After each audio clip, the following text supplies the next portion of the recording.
Welcome to Sales Secrets from the Top 1%, where the world's best sales experts share their secrets to sales success. My name is Brandon Bornancin, a serial salesperson and entrepreneur, and I'm sitting down with the world's best sales experts to share their top secrets to sales success. Hello and welcome to this episode of Sales Secrets from the Top 1%, where the world's best sales experts share their secrets to sales success. And I'm thrilled, honored, humbled, and grateful to have with me today, Tonni Bennett. Tonni is the Vice President of Sales at Terminus, the account-based platform that helps B2B marketing teams execute badass ABM programs at scale. Tonni has worked as a senior account executive prior at big brand companies like SalesLoft, People Matter, Salesforce company known as Pardot, and UPS. Yeah. Tonni is uniquely brings both the strategic and frontline sales leadership to her teams. Numerous recommendations all over social has told us that we need to interview her for the book. She's a phenomenal sales leader, and they've learned so much from her over the first 90 days of working with her than any other leader before. Tonni, you've got an extensive sales experience. So excited to learn your secrets today. Thank you so much for joining us. Yeah, thank you. Excited to be here. Yeah, and I know you've worked at some amazing companies, and obviously you're working for one currently, and we've got a lot to cover, but the audience is dying to know two things. Number one, sales secrets from the top 1%, where the world's best sales experts share their secrets to sales success. Tonni, what is your top sales secret? But before you share that, the audience is also dying to know, number two, who is Tonni Bennett? What is your background? Where'd you come from? How'd you get started in sales? And where have you worked in sales, right? You've got all these great companies. And what are the successes, failures, learning experiences that created these micro secrets? So everywhere you work, you get these micro secrets that help you level up to the next thing, that level up to the next thing. And we're going to try to learn about your extensive sales background and everywhere you worked, all the micro secrets, and then that will lead us up into the top sales secret. So with that, without further ado, everyone's dying to know about you and your great background and your history and where you came from and how you even got started in sales. So with that, I'll let you kind of give us the intro. Sure. So I come from a very blue-collar family. I did not have any example of sales except for what you see, used car salesmen, things like that. I didn't have any idea what this tech world was, so it was very green to all of this. And to some degree, I feel lucky that I stumbled into the path that I've been on. So how I got started, I was pre-law. I was dead set on going to law school. And finally, right before I graduated, I realized I have a lot of school debt already. Doing 3 more years of school is probably not advisable. I kind of need to just get a job and figure it out. So a mentor of mine from my college at Wofford recommended me into this sales program at UPS. I did not have a good impression of sales. I didn't really want to do sales, but they hired me and I needed a job. And so I started down this path. Initially, it was hard. It was uncomfortable and I didn't like it. After being in the role for a little while, I realized, okay, this is something I can do, and started learning a lot. They've got some excellent training programs at UPS. I don't want to get too far ahead. But yeah, UPS they've got like one of the best sales training programs, out there from what I heard. They spent a lot of time, energy, and effort on it. I think it was hard because a lot of it was more theoretical versus practical application. So I think at that point in my career, I didn't know enough about sales, so I struggled a little bit with the application. But a lot of those fundamentals have stayed with me throughout my career. That's awesome. And I was pre-law too. I'm so glad I got out of that field because that was brutal. Me too, thank God. Were you bored? Like I was so bored reading case law and political science stuff, and it was brutal for me personally. Sadly, no. I found it fascinating and interesting. What did it for me was I had done several internships and things, and I realized in actuality, the practice of law does not always lead to true justice. That's a whole nother story in podcast, but oh, wow. It became frustrating to think that the law says X and someone can get out of it for doing Y, even though we know that they're guilty, or vice versa. And so a lot of the applications of laws I dug into it were difficult to follow. Yeah. So you decide, you know what, I'm going to go into you. How did you get started at UPS? Did you say a friend referred you, or it was just like? Yeah, a mentor referred me, and I took the job without probably having a great reason why. But I knew UPS was a great company and a great brand, and I thought, why not? It turned out to be really good. Again, I got great experience, but I think the thing that was tough for me there early on was, since I didn't come from this kind of background, I didn't know exactly where I wanted to go in my career. Everyone I worked with were primarily male. Most of them were 30s, 40s, 50s. And so trying to fit into that environment was difficult. I think I struggled a little bit. I was trying to imitate the people around me, and that was not authentically me. Yeah, that's So tough. How do you handle it's almost like a micro secret right there. What do you do? Like, what are your options if you're in that type of situation? Is it you have to like fit in and imitate them, or you leave? Like, I don't know. Or you're just yourself and you just fight through that. How? Well, at the time, I just tried to imitate them. Later, I realized that's not the right path.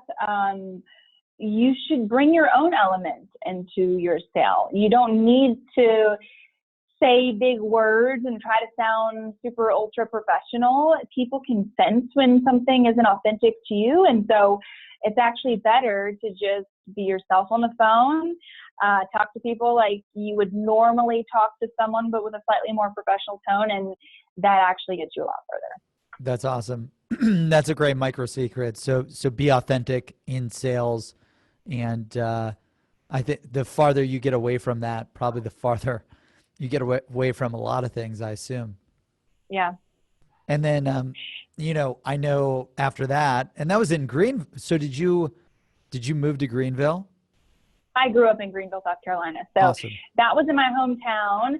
I then got engaged to a guy awesome. who was doing grad school in Atlanta, and he grew up in the area. So that's how I moved to Atlanta. So initially UPS was supposed to transfer me. So I didn't mean to have such a short stint there, but they were on a hiring freeze temporarily. I couldn't wait. I was eager to move to Atlanta. So I ended up at a company called JobServe, which was the #1 job board in the UK. So they're much like Career Builder over there. In the US, they struggled to really get traction. We had acquired computerjobs.com, but essentially a job board. Okay, sweet. How was it selling like job boards? Like, are you selling ads, or are you selling like resume distribution, or what are you selling? Both, actually. So it's kind of like ads, right? Actual placements. And then the second piece was there was this new network, and I don't remember all the details anymore because it's been so long, but this network by which we could help get resumes out on a bigger scale and help get job postings out on a bigger scale across a lot more channels and platforms and websites. It was interesting because while I was there, obviously, as we were going through this transition where LinkedIn is more prominent, recruiting has totally changed. And so it was an interesting time to be in that field. Sadly, when I started, there were like 30 employees. By the time I left, there were not many of us left. The company kept getting smaller. I saw the writing on the wall, and I ended up getting a great opportunity elsewhere. But I think what I learned there is the importance and the power of product market fit. It's something I didn't think about as much as a young professional. Smart. And I saw there very powerfully, it doesn't matter if you're a great salesperson. If you're selling a product that doesn't quite fit in the market, you're not going to sell it no matter what. So a lot of your job as a sales rep is dependent on the company, the brand, and the product. And is it really providing value to the customer? If you're not providing value, then you're not going to be able to sell much. And if you do, that doesn't allow you to sleep very well at night. Yeah, right. Damn. So it was probably sounded like it wasn't delivering a lot of value. How do you judge the product market fit secret is a good one? how do you judge if you've got that nailed or not, in your opinion, after that experience? I think that's a tricky question. And there's probably different applications based Or on if like, you're a startup or a more mature company. when did you realize, like, oh my gosh, no one, we don't have it? So I would sell people on a trial. We did trials. Since we had a lesser known brand in the US market, we would do trials. When someone got on a trial, the rate at which they would not renew or not continue was very high.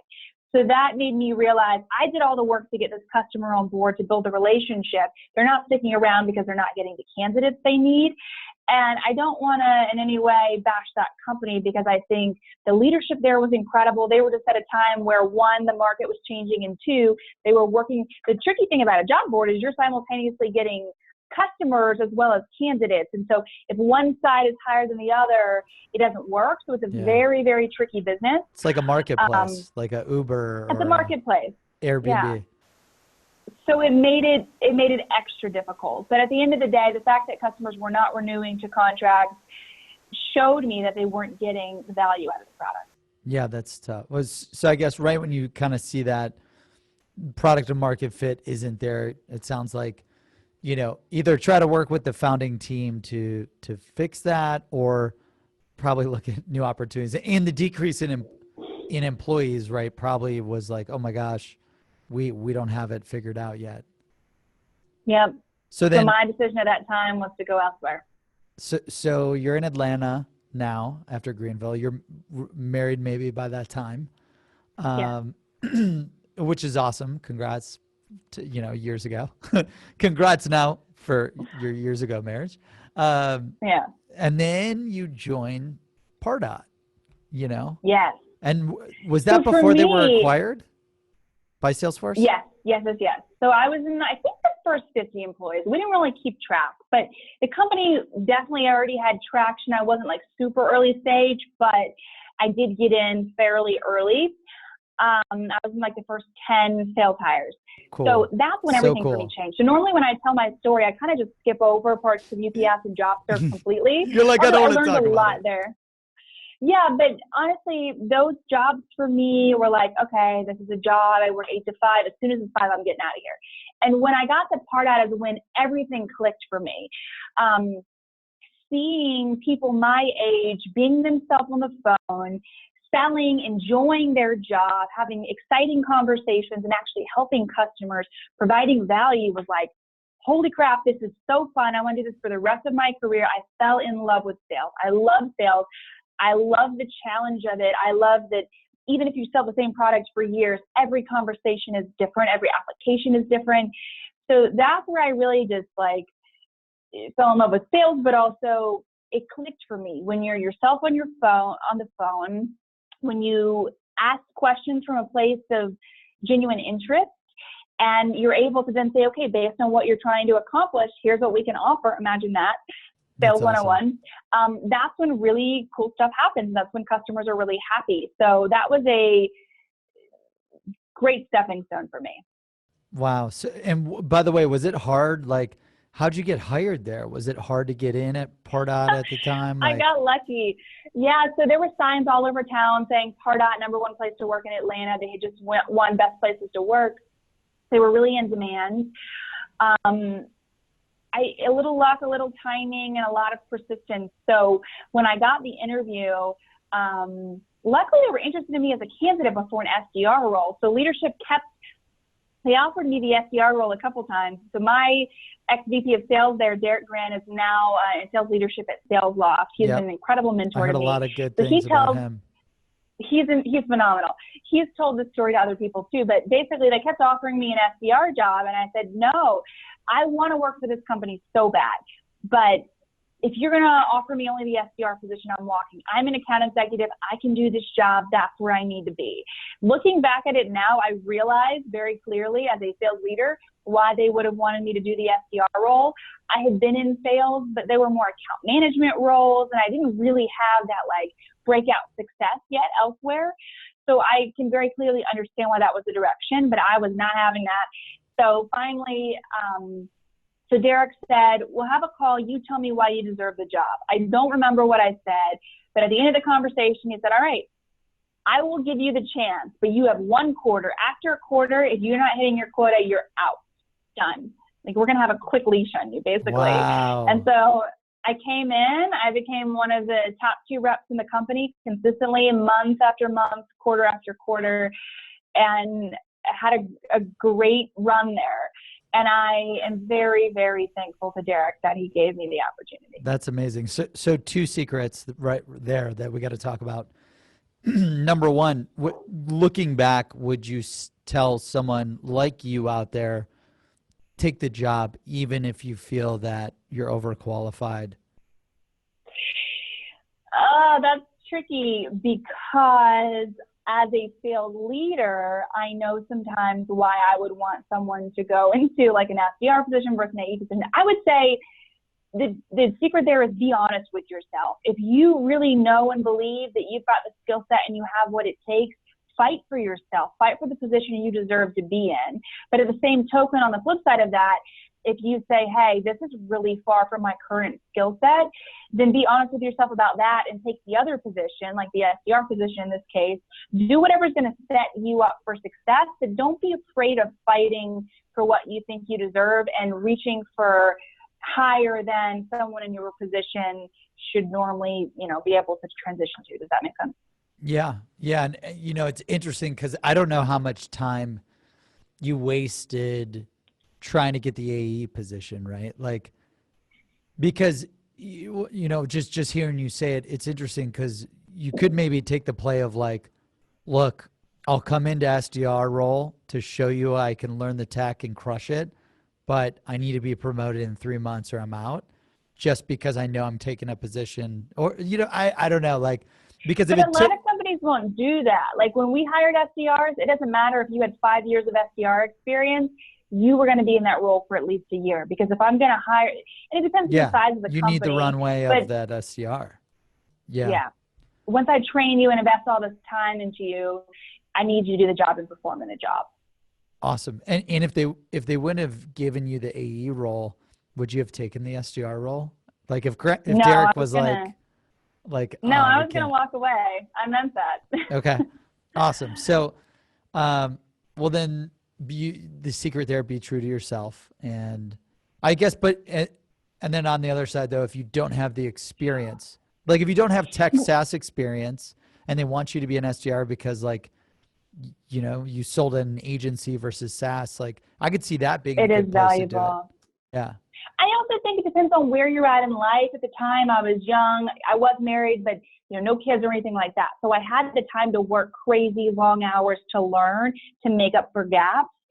I think the other thing, I don't know if you would consider this a secret or just a tip, but I think if you look at research, still women are less likely to ask or demand for a role they deserve or to fight for themselves. And so I'd say, especially to women out there, don't be afraid to dream bigger than where you are and to ask for more. But then if a company comes back and says, actually, I'm thinking about you for this role, I would just ask a bunch of follow-up questions. Why? What do you think I lack? And have them be very clear with you about it. And how will this position help me to get there and in what time frame? And if you buy into that, then take that role and learn. And if you say, no, if these are the skills you think I need to learn, I have these, let me show you I do. And that, it's like, don't be afraid to ask, but have the conversation and figure out where you should be. That's awesome. That's a great secret. And then, okay, so now we got to go into, so you didn't share, you were a top performer at Salesforce Pardot. How did you do it? What was the secrets there that you leveraged to become the best of the best over there? I think, especially selling to marketers, that audience at that time, it was as MarTech was really rising up. Yeah. There was a lot of exciting new tech that was being sold. It was an audience that had more budget than ever before, was eager to take conversations. I think what helped me to stand apart, I'd like to say it was perfect execution of sales, 101 stuff, like great discovery. But honestly, I think a lot of it was my attitude and my approach. We had competition that was like, to get a 50% discount, you have to sign by this date no matter what. And it was kind of brutal and harsh.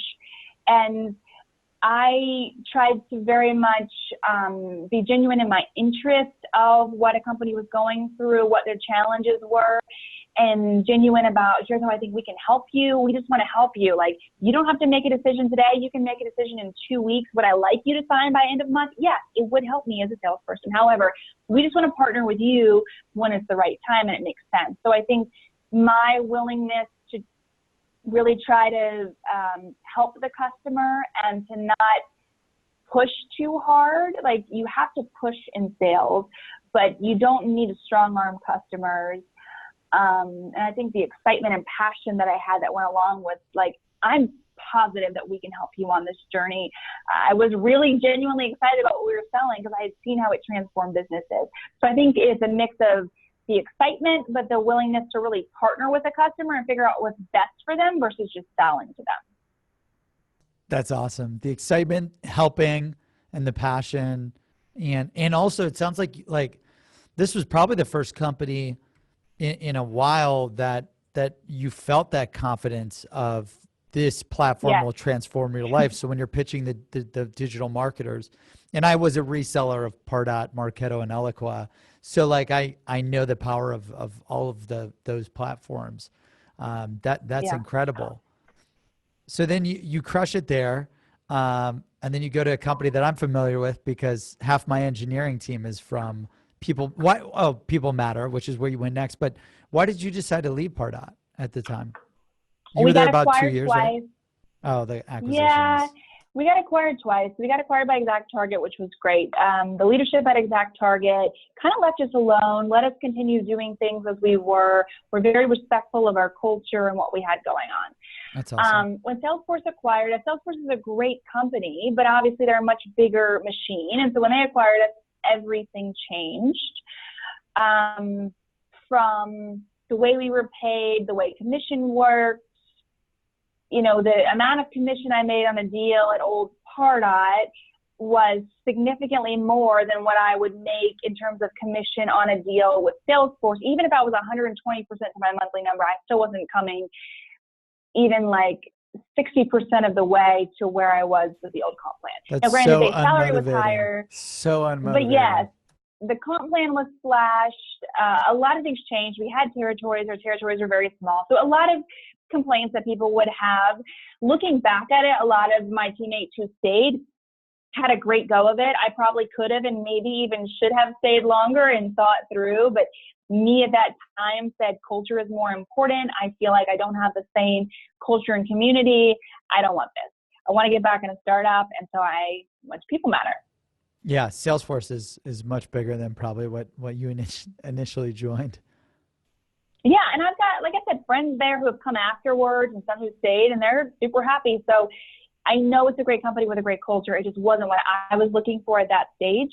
And so one of my managers at Pardot had been trying to recruit me to follow him to People Matter for probably a year and a half. And when all that happened and I was open to options, he came in, me and two others, so 3 of the top 5 performers at Pardot, all left on the same day to go to People Matter. And now as a sales leader, I look back on that and I feel terrible for the way that all went down because Derek, who was our sales leader, was phenomenal. And he was devastated that we all 3 quit together. In hindsight, that was not nice. But not cool, yeah. We all left to go to that's someone we had worked with before. That's another secret. Like, hey, just probably try to use judgment as if you were managing yourself. Like, I don't know, that's so hard. How would you change that moving forward, like looking back in retrospect? I don't think so. A company's going to do what a company's going to do. I think you can have loyalty to people, but not to a company. Companies don't love you back. I've unfortunately learned that the hard way.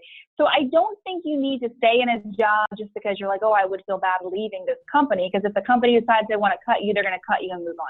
However, if you're loyal to a person, I think there are better ways of communicating that. And instead of us all 3 quitting in a row on the same day, we probably should have went and had a better conversation around, hey, just to give you a heads up, the 3 of us are on our way out the door. Here's why, and kind of had more of a conversation versus, again, all three of us just coming in and quitting. Yeah, that's smart. Because also you never know. They may have come back and changed comp structure or whatever. You just don't know what could happen. That's They great could come advice. back and offer you something else. And also, I think, Derek now is a great mentor to me. So if he was so frustrated by that decision that he didn't want to talk to me again, I would have missed out on having such an incredible, wise mentor. Luckily, he forgave me, even though he gives me a hard time about it still, and has been a great resource. But, you also have to think about, how do I transition well in and out of the business? That's awesome. So then you join People Matter because you and your two other teammates get super recruited. And just for the audience, what is People Matter? People Matter was HR software that we sold to restaurants, retail, and hospitality. So it helps with an hourly workforce for it to be easier for people to do scheduling, log hours, made it easy for people to apply via their phone. It was pretty cool software. Awesome. And then, what'd you learn selling for them? And I know you were only there for like half a year and then you went to Sales Loft. Honestly, the biggest thing that I learned when I left Pardot, I hate to admit this, but I will. I thought I was a hot shot. I was like, man, I'm so good at my job. I'm making so much money. I'm going to go to the company that pays me the most, recruits me the hardest. And I really made a decision about pride and money.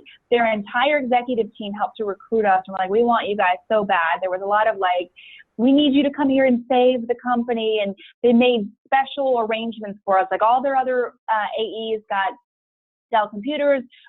Me and the two others, we got MacBooks and stuff. So some of the special treatment we didn't even know until we got in and realized the whole sales team there hates us. But anyway, so I made the decision for the wrong reasons and ignored other signs. Ultimately, the product was great. The culture was not the right fit for me. And I realized when I got in that even though the product was phenomenal, again, there wasn't really the right product market fit. And I had made that mistake before, so I should have been more in tune to it. They had spent $70 million building this gorgeous product. And I guess maybe didn't really vet it as much against the market as they could have. And smaller businesses simply couldn't get enough ROI from the product because restaurants have such razor thin margins that even though they could use a product and it would be valuable, it didn't make sense for them. So we really struggled, especially in the SMB and mid-market. How much did they raise when? 70 million. 70. And they sold for less. Yes, they sold for less than that. Yeah, I'm to sure their biggest competitor. I'm sure they probably sold for a lot less. It kind of reminds me of a Mattermark, Mattermark, the VC database. They raised a shitload of money. Same thing. That's interesting. Wow.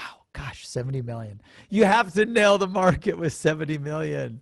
I don't know. How, the hardest deal I've ever done was venture capital fundraising. And I'm just surprised you could raise 70 million without that fit. But, well, our CEO was a phenomenal fundraiser, very charismatic. There were just some things, and I wasn't on the executive team at the time, so I don't even know all the dynamics of the business, where things went wrong.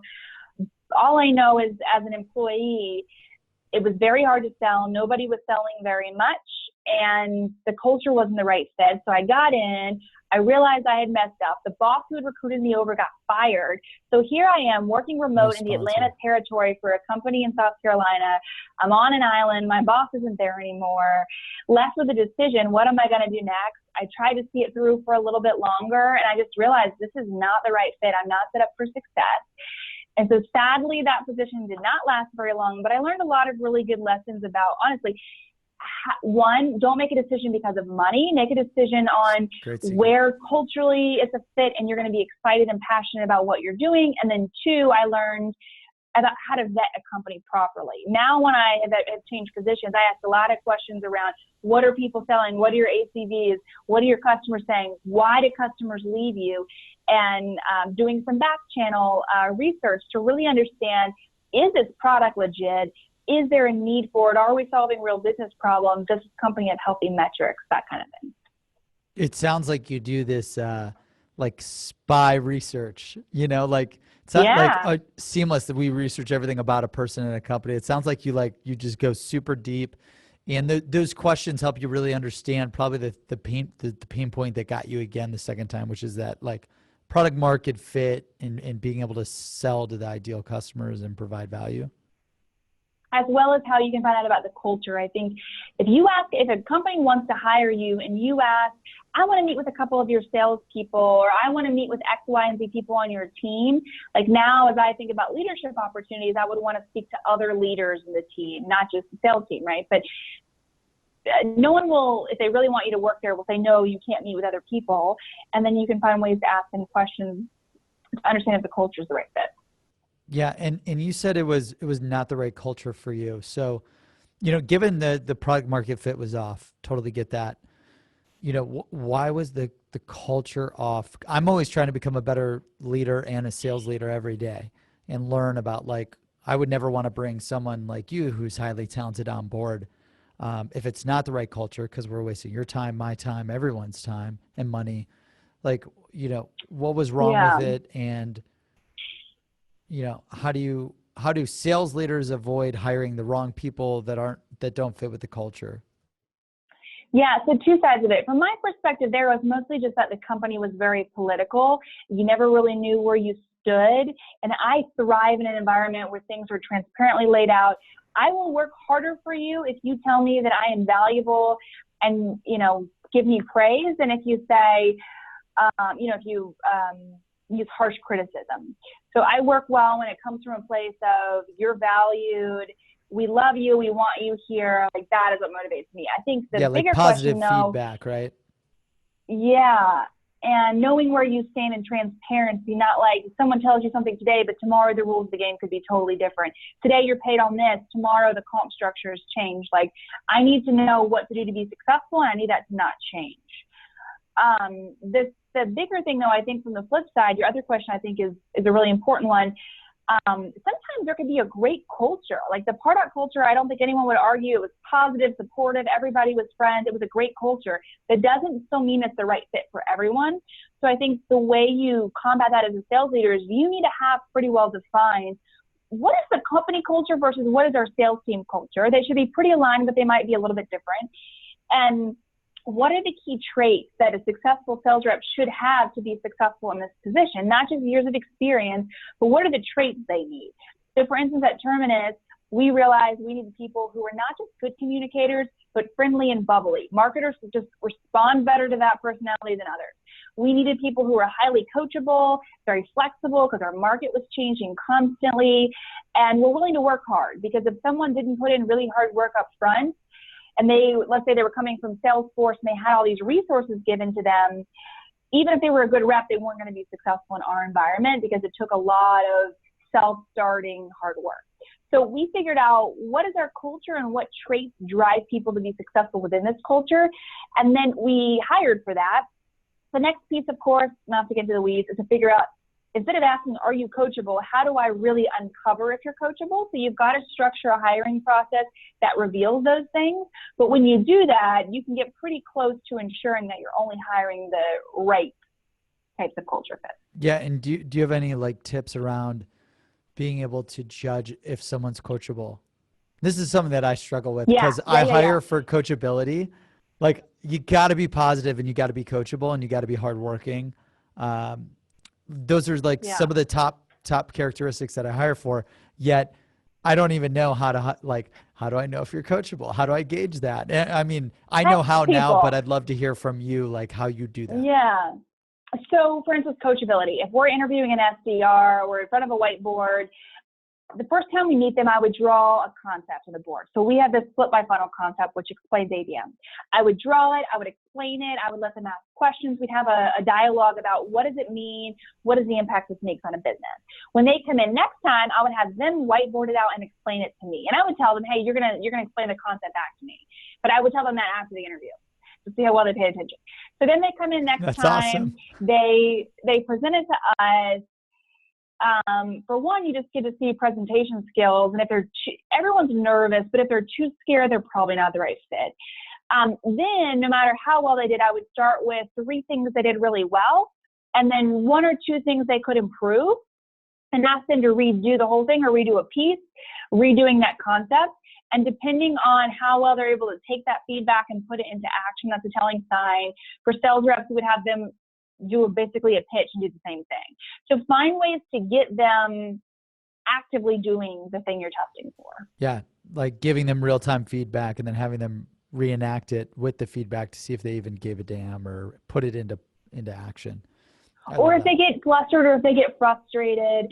And then I think one other way that you can kind of test that and test how positive someone is find somewhere in the interview process to say, you know, there's a lot of great things about your resume, but I'll be honest, the fact that you don't have MarTech experience, the fact that you don't have X or Y, you know, that could put you in a position where you're not successful or it takes you a lot longer than others to be successful. What would you do to overcome that?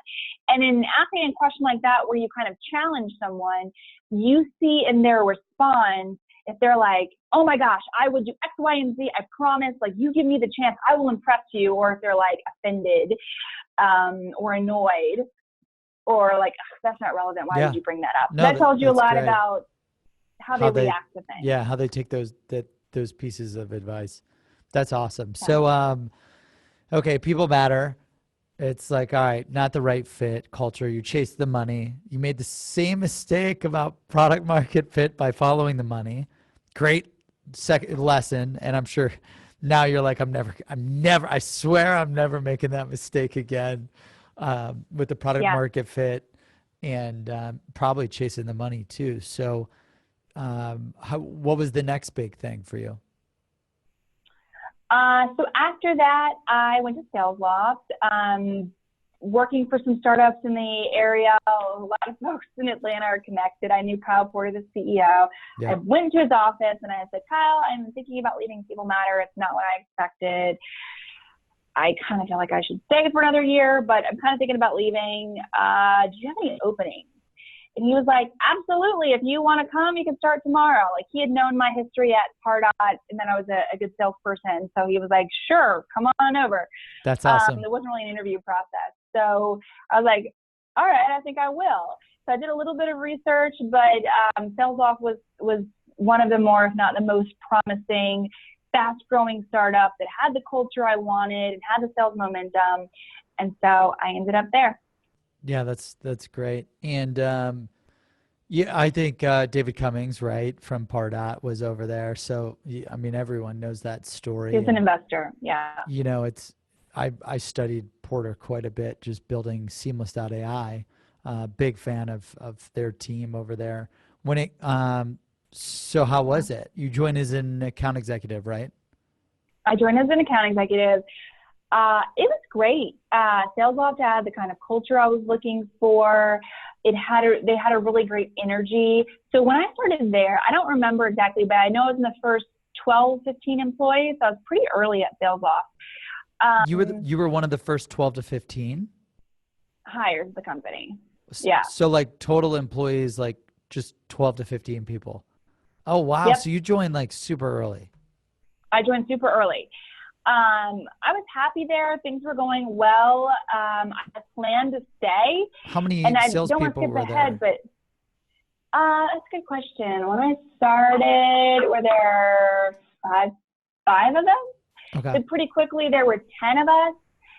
And then I think when I left, there were about 12 of us. The team grew really fast after I came on board. Yeah. They were like really in And what were your mode. quotas, like $1 million or I can't remember? No, because the average contract value at the time we were selling Prospector, we were just starting to sell Cadence. And so the average contract was $350 a month. Yeah. So I have screenshots of all of that stuff. I still remember all of it in my brain. Like, it's funny how much I studied. Yeah. I think our quotas were $5,000 or $6,000 of monthly recurring revenue per quarter. I think that's right. It might have been per month. I think it's per quarter. And that was right after you guys increased the license count to like 3 minimum at 325 or 350, right? I think so, yeah. And then as I was there, we were starting to transition to selling Cadence. We optimistically believed it could be a super exciting product, but honestly, I don't know that. I'm sure Kyle anticipated where it would go. I think I was surprised at how much cadence has become a category in and of itself and how exciting their trajectory truly has been. I didn't recognize just how exciting that opportunity was when I was in the moment, but yeah, we just started selling cadence. It was a different selling motion, so there was a little bit of a challenge in how do we go from selling kind of this data product to this more workflow product, and so it was an interesting time to be at SalesLoft. Yeah, that's tricky because I had the same I don't want to put words in your mouth, but I was personally pessimistic about like how cadence would do. Okay, now we're going into workflow automation, and like if I was selling the first product and then I got this new product that we're betting everything on and we don't have proven product market fit, someone like you, I feel like, oh gosh, here we go, launching a new product, going all in on it, and we don't have any proven data. I'll just keep selling Prospector. But, I also at the same time, coming from Pardot, seeing how a workflow automation tool fundamentally changed how a marketing team could work, I also recognize the value and the importance of it. And so I did see if we can do the same thing for sales, it could be powerful.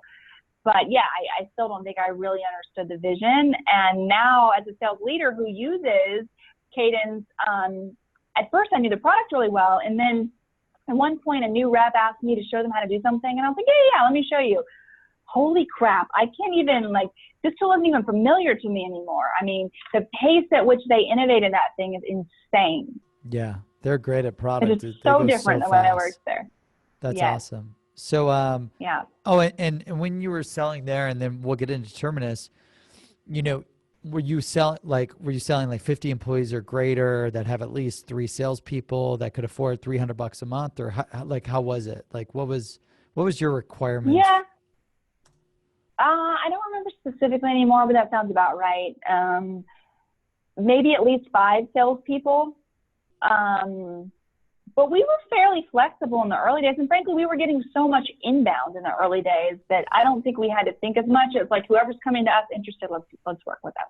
Yeah, that's awesome. And now, of course, they're a lot more segmented. And when I talk to sales leadership over there, they've got an enterprise team and they're selling much larger deals. Of course, they're selling Cadence now, but things have changed so much. But in the early days when I was there, I told you I was pretty early in the company. It was like, we will sell to whoever wants to talk to us. And we were still figuring out what our ICP was. Yeah, it's funny. That's awesome. It had to have been a crazy ride, because I know that's when the time you were there was when they scaled a few %,000% from like 200K in ARR to 3.7 million. So that's why I'm asking so many questions about it, because I remember that period is what a lot of case studies are on. It's really interesting. What was interesting about it is the fact that basically they had made a business, or kind of, I don't want to say a widget, but to some degree kind of a widget that really gave them the growth, the funding to power them to be able to go off Cadence, which is now the true, gem. So they got a little bit lucky in that business. But at the same time, if you know Kyle Porter, he's the kind of person who's going to succeed at whatever he does. I mean, that guy's just not going to fail. That's awesome. So, and why won't he fail? Why do you say that if you know him, he's just not going to fail? What are the characteristics or secrets of him? He is the most energetic. He's the kind of person who would will something to happen. If he had a terrible idea, he could make it work. I mean, just intensity, work ethic, charismatic. You just meet him and you're like, this is someone that's not going to fail. It's hard to explain, but I think most people when they meet him can see that. He's on another level. His energy cannot be matched, his intensity, his ability to connect with people. He's a pretty amazing and interesting person. Awesome. Well, so you see this massive growth, you see the product change. What happened then, and how'd you end up at Terminus? It actually wasn't my idea initially. So my husband, who works at another one of the companies that David Cummings had funded, called Rigor, was in the same kind of community. he actually went to the co-founders of Terminus and said, Tony's interested in working for you guys as your sales leader. He came home to me and said, they're interested in hiring you for a sales leader position. So one thing I'll say about my husband, he has always pushed me to more than I would see for myself and encouraged me to take big leaps. Awesome. I had told him a couple of years before, I want to be like Derek Grant one day. I want to be able to build a sales team from scratch. I think that would be so fun and exciting, and I think I could do it if I learn a little bit more. And so he was determined to help make that happen. So he set this meeting up. Me and Eric, our CEO, met for lunch, realized we had kind of been hoodwinked into this conversation, but also realized that what he was looking for, what I wanted to do, and the market we were going after was pretty much in alignment. I don't know now looking back on it if it was, me being very naive or crazy, or if I just got it. But when I saw the product, when I heard what we were doing, I had worked in MarTech for a while. I just knew. I knew deep down, this company, this product is going to be successful. I'm confident of it. ABM is the new thing. And I didn't look back. Like, I want to be a part of this. I know this is going to be huge. And luckily it was. So Eric and Kyle were close, so they had to have a conversation before I came over, but luckily, the sales ops team was super supportive.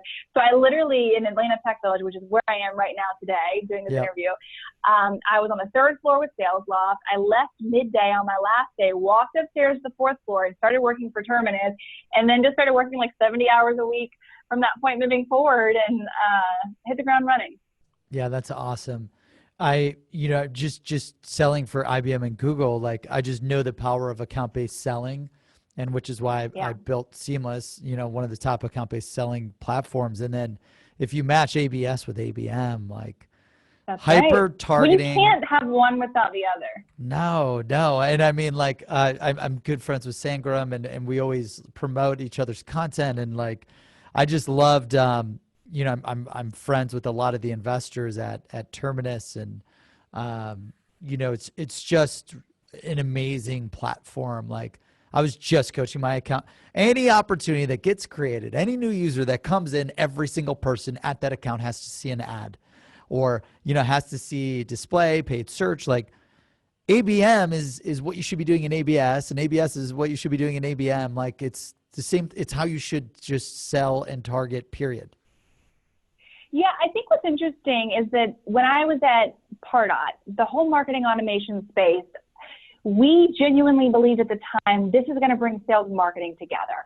This kind of technology is going to bring the two sides together, give them more visibility and transparency. Sales will now value all these leads they're getting from marketing. Marketing will know how to get stuff to sales easily and give them more insight. And the truth is, it separated them even further. Now marketing is dead set on leads, and the number of leads and the volume of leads. And account executives are still focused on accounts and selling to companies. And so it strengthened that divide. And so I think it's been interesting to see that come full circle to account-based marketing. And now, of course, in this account-based marketing company, we're saying, if both sales and marketing are focused on the same accounts, going after them together, having a strategy together, that is what account-based is, and there's no way you can do one without the other. So this time around, the hope is that this really does bring sales and marketing together. That's awesome. So you start there. You're able to convince everyone that, hey, it's cool for me to go upstairs, join the sales team at the Atlanta Tech Village, and then you hit the ground running. What's cool is, like, you had the experience from Pardot selling to the marketing teams. And like, I think breaking in with marketing teams, because there's 8,700 MarTech companies, if you could sell to marketers, you can like sell to anyone, because it's so hard. So you kind of sell to the same persona. You go upstairs. How was it, the first few years, and what were the successes, failures, micro secrets from that? There's so much there, but I think, so taking a step back, I was a ninth employee at Terminus. They'd been around for about a year and a half, but they just started selling the product March of 2015. I came in May. So Sangram, our co-founder, had sold, just based on his passion and his energy, maybe 5, 6, 7 customers paying us maybe $100, $200 a month to month. It's so awesome that you were there, like, right at the beginning. Just as an entrepreneur, I love hearing these stories. They're so cool. Yeah. Well, the funny thing is I got lucky. Well, I guess the people matter experience is kind of the opposite, but I've gotten in on 3 pretty ground floor, super successful companies. So in my mind, it's like all startups are successful, which Yeah. is not true. I've gotten very Nope. lucky to end up in good places. But and it's funny because here there was, Sangrum kept saying, we have product market fit, we have product market fit. But the truth is, it was way too early to say that. But I just knew, knowing this buyer, that this was going to resonate. And so when I got in, I started as a director of sales in May. That year, from March, when they started selling the product, to December 23rd, we hit our first million in recurring revenue. So it was this incredible growth. It was me and the first sales rep. So the 2 of us together sold the first $1 million. So I was selling along with setting up our CRM, creating process, figuring out how do we sell this, how do we talk about it, decks, all those things, along with myself trying to learn about advertising and create a knowledge base of info as we scale the team. Year I'm creating 2. the knowledge base now. It's brutal. It's so brutal. Yeah. Yeah, it took me hours and hours and hours to build out this knowledge base in Guru, which I love Guru. Shout out to them. Great, easy technology. Very cool platform. But so then year 2, we went from 1 to 5 million recurring. I think I had 5, 6 people on the team then, really scaled the SDR team. We had 2 to 1, then a 1 to 1 ratio. And then year 3 is where we had phenomenal growth. And so, fast forward, we've got about 50 in the sales org, about even split SDR to AE and sales leaders, around 20 million-ish in revenue. We don't share those numbers as much anymore, but over the past less than 4 years, it's been phenomenal growth, significant change. And so when people say, like, what did you learn? It's like, man, I have lists and lists and lists of things, but each stage of the business, there were different lessons. But I would say what stands out above everything else is this concept of problem solving. A lot of people have asked, why as a first-time sales leader have you been able to grow with the company? Faster says the sales leader that gets you to $1 million is different than the one that gets you to 10, and so forth. And so I think the reason I've been able to grow with the company is I was always an outsider. I didn't come in with a background working for an IBM or with a father who did X, and so I had all this knowledge. I came in like, I got to figure this out, or someone's going to realize that I'm not qualified for this job and hire someone else. So I had a network of around 10 sales leaders, including Derek and others, VPs of sales and CROs that I was constantly calling. And I learned quickly, I used to think, I'm going to call someone and they're going to have the answer. Sales left is this, I'm going to do this. And then I realized no one has the right answer for my business. So I would take all the advice and the knowledge and the tips, and ultimately I had to problem solve what is the best decision for my company at this stage. And so it's all just, nothing is too big for you to solve just because you haven't solved it before. You just need to take it one step at a time, think through it, figure out what works in your environment, tell the sales team that some of the decisions you make are going to fail. I would tell my team, look guys, I love that. I'm going to fuck up sometimes. Not every decision I make is going to be great, but you need to communicate respectfully back what's not working. And we need to iterate this thing together. Like, we're all on this mission together to sell this product and make a lot of money. And so I really tried to include the team. That's awesome. So is that your top sales secret? Become a problem solver? Sure. Yeah. I think in talking about this out loud, I think the 2 themes that stand out to me the most are be genuine. So many people try to be this perception of what they think a salesperson is. And then be a problem solver as a rep and as a sales leader. Your ability to problem solve, to think through what is the challenge, what is the solution, is what's going to make you successful. Yeah, and I love that. I mean, you went through like 17 straight fire tips of why you were successful, because you were a problem solver and your background didn't attribute to it. You didn't have the experience. Even your mentors who gave you great advice didn't solve the exact problem at the point in time, but you took all the advice and tips from these experts, and then you solve the problem at hand with the best advice that you have at that stage. Nothing is too big to solve if you haven't solved it before. I love the tip about tell the sales team it won't work all the time. Like, dude, we're going to fail. You have to be prepared for it. You have to be okay with it. And if we're not failing, then we're not learning and getting better anyways.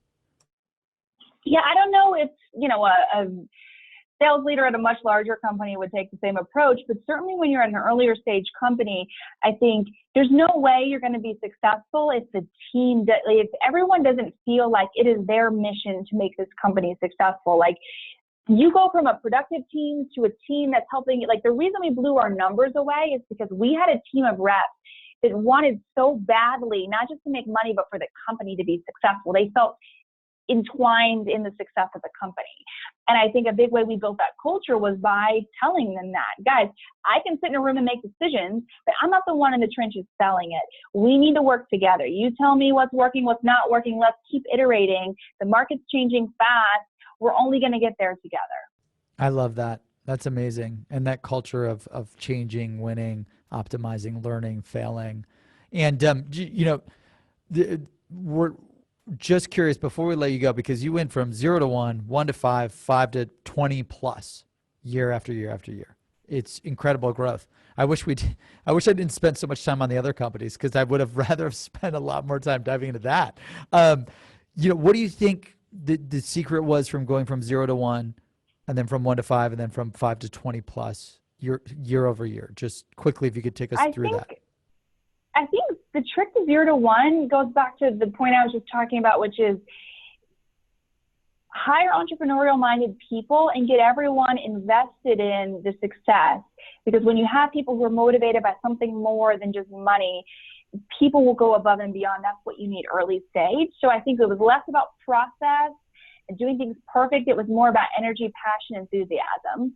I think as we started to scale a little bit more, that won't get you from 1 to 5, right? You're like, that will get you from 0 to 1, which is awesome, and you need that. And then from 1 to 5, it probably changed a little. I still think some of that, like passion, energy, is important forever, but especially through 1 to 5. But I think then what becomes more important, and you're starting to go through a lot of the early adopters to more of the early majority. And so it gets a little more into, how do we have a really sound sales process? How do we start to really figure out what's working, what's not? And I think people ask, like, how do you build a scalable sales team, or when is your sales process scalable? The truth is, it doesn't work like that. Our sales process is broken down again and again. So you think you've got a scalable process, something changes in the market, you hire more people, it breaks the model, and you got to start all over again. So it wasn't like, bam, we magically have a scalable sales team and process. But 1 to 5 was a lot more about figuring out what really truly are the challenges we're solving for businesses, and how do we best tell the story about how we can solve those challenges. I think from there, as we got to become a $5 million company, we really started to obsess over how do we optimize the sales process. We can't keep just getting more and more leads coming in the funnel. So how do we start to significantly increase conversion rates across our sales stages by doing a better job of vetting up front, but also by doing a better job of building a business case and selling value throughout the sale. That's awesome. So from 5 to 20 plus, it was all about like the proven sniper execution of sales, or what would you say was that? Yeah. So Tomas Tungs wrote a book, Winning with Data, I think it's called, which talks about creating a formula for what success is in your business. That's not what the whole book is about, but that was my takeaway. So we built, what is the formula for Terminus? And it was on the AE side, it was revenue equals number of completed qualified demos each month times win rate times contract value times contract length. Part of their commission was made up by contract length, so that was important for us. Those are the 4 variables. We hit a point at which our demo numbers were not keeping up. They started decreasing. So we thought we had the scalable process. We plugged more SDRs in. All of a sudden, everyone's productivity dropped. We were working on solutions there. It was so frustrating. But I had to go to the team and say, look, guys, I'm doing all I can to get you more at bats. But the truth is, I can't do that fast enough. The only way we're going to succeed is if we look to these other 3 elements. You get more money in your pocket if we can increase deal size, we can get more people to sign annual contracts, and we can improve our conversion rates. The 2 biggest things we need to focus on, ACV is number 1. That is the easiest trigger you can pull. So we did training into how do we better sell bigger packages and more things? And then 2 was, how do we get obsessive over what are our conversion metrics to the funnel and how do we improve them? By just getting better sales process, consistently asking for next steps, building a better business case, knowing at X stage, if someone isn't meeting these qualifications, get them out of there. They're wasting your time. So that's kind of a mouthful, but. No, I love that. I love that you like broke it down to this science, and because it's so hard. Like as a leader, I'm really impressed of like how you were able to do that. Like demos are dropping. All the A's are just going to want to complain like our SDRs are bad or they're not performing and we need more SDRs. More. And you're like, well, we added more and appointments went down. So you like walked them through, hey, here are all the formulas that we can change or improve. Yeah. Yeah, you got to get more strategic. We had to get more strategic with the SDR team. And okay, we're going to forever have less volume than we used to. However, let's make sure that we're doing an even better job vetting. Let's hone in our ICP even more. And then, of course, the sales process, how do we optimize? So, yeah, I think it's like as you grow and scale, I think we hit that point sooner than some businesses. But the secret to success is how do you optimize every single element of the process so you get more output instead of always having to put more on the top? And I love that. Kind of goes back to ABM in general. The whole concept of ABM is be more strategic about reaching your target accounts. It's not about more leads. It's about more strategic outreach to target accounts. Amazing. Tonni Bennett, become a problem solver. She didn't even know was her secret, and it became the secret. Amazing advice, amazing micro secrets, sales secrets from your whole incredible experience. I'm going to be reaching out to you to help us scale from, to get to those big numbers as we grow. This has been incredible. Tonni, where can the audience learn more, find more, subscribe to you, connect for you, to get all your advice? Yeah. LinkedIn and Twitter are the 2 best places. Twitter, I'm at Tonni Bennett. Tonni has 2 N's, which is a little unusual, Tonni, but at Tonni Bennett on Twitter. And if you look up Tonni Bennett Terminus on LinkedIn, you will find me. Amazing, amazing. Well, Tonni, thank you so much for joining us. And thank you, audience, for joining us for Sales Secrets from the Top 1%, where the world's best sales experts share their secrets to sales success. Order a copy of the book at secretsalesbook.com, secretsalesbook.com. That's secretsalesbook.com.